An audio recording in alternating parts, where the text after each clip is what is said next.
everyone, and welcome to this explainer. Today, we're tackling something every medical coder knows can be a massive headache, the notoriously high-risk modifier 59. Look, if you work in medical billing, especially handling those complex pro-fee injections, you already know this tiny little number carries serious weight, right? It's literally the difference between getting a provider properly reimbursed for their hard work and, well, accidentally triggering a devastating audit. So we're going to break down the exact CPT coding guidelines and definitions today. Our goal, to get you coding with absolute confidence and precision, so you can bypass those incredibly frustrating denials. Okay, so here's our roadmap for this explainer. First, we'll define modifier 59. Second, we'll look at some real-world coding examples. Third, we'll talk about avoiding those audit traps. And finally, number 4, we'll cover the golden documentation rule. Let's jump right into Section 1, defining modifier 59. So when is it appropriate to use modifier 59? It's the exact question we all face when dealing with complex pro-fee injections, isn't it? When exactly do we append this specific, distinct procedural service modifier? I mean, it sounds super simple on the surface, but you know as well as I do that the clinical and anatomical nuances, yeah, that's exactly where coders get tripped up and hit with bundled denials. Thankfully, the official CPT coding guidelines are crystal clear on the exact criteria you need to answer this question and unlock that separate reimbursement appropriately. Okay, here's the absolute crucial point. It requires 2 completely different procedures at distinctly separate physical locations on the body during the very same visit. It's not just about a provider performing 2 actions, right? It's about performing 2 distinctly different injection procedures. Plus, and this is big, they absolutely cannot be in the same anatomical spot. They have to be at distinct anatomical sites. And finally, the whole shebang has to happen during the same encounter. The coding guidelines mandate that all these elements must be present. If you're missing even one, well, appending modifier 59 becomes a major compliance violation because you're inappropriately unbundling services that the payer inherently considers part of a single procedure. Moving right along to Section 2, Real-World Coding Examples. Let's look at a perfectly correct clinical use case.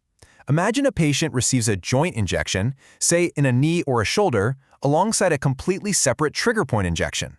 Think about the physical anatomy and the clinical intent for a second.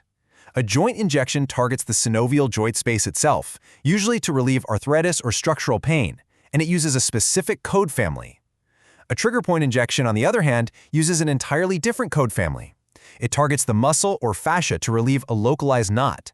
Because these are 2 fundamentally different types of injections going into distinct anatomical sites during the exact same patient encounter, they fit the CPT criteria for modifier 59 perfectly.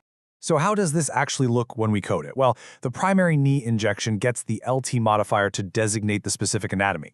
We code 20610 for the major joint injection and append LT to specify the left side. Then for that secondary trigger point injection, we use code 20552 and append modifier 59. This definitively proves to the payer that it's a distinct procedural service.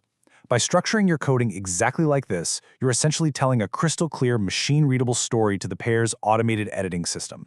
You're proactively saying, hey, this trigger point wasn't just a byproduct of the joint injection, it was a completely separate, reimbursable service.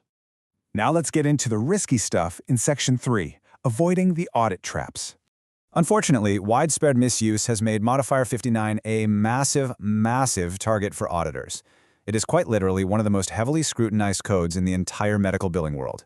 And it makes sense, right? Because it functions as an unbundling modifier, basically instructing the payer's system to bypass their National Correct Coding Initiative, or NCCI edits, and pay for a service separately. Auditors are constantly watching it like hawks.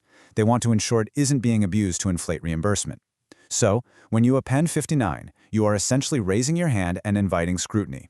Your coding logic has to be absolutely bulletproof.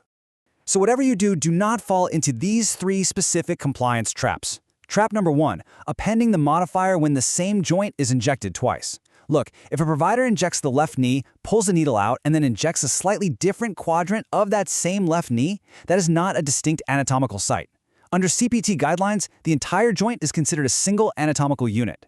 Trap number 2, making multiple passes in a single muscle. Even if the needle is redirected, it's still targeting the same muscle group. That means those secondary passes are inclusive of the primary code. You cannot unbundle them.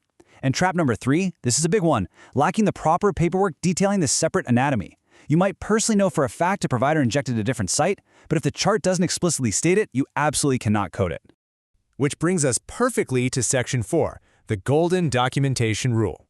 If the documentation does not clearly demonstrate distinct anatomical sites, do not use Modifier 59. Let that sink in. This is a hard and fast rule of the industry. It's completely black and white.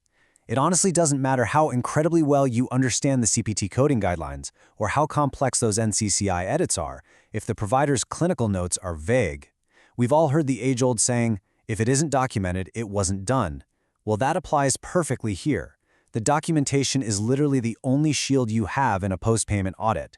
If the clinical note just says, injected knee and trigger point without specifying exactly where that trigger point was in relation to the knee, you cannot confidently append the modifier, period. So I want to leave you with a question to take back to your practice. If the paperwork doesn't definitively prove distinct sites, are you truly ready to survive a Modifier 59 audit? Take a really hard look at how your providers are describing their pro-fee injections. If there is even a shadow of ambiguity about those distinct anatomical sites, right now is the time to educate your team and tighten up those notes.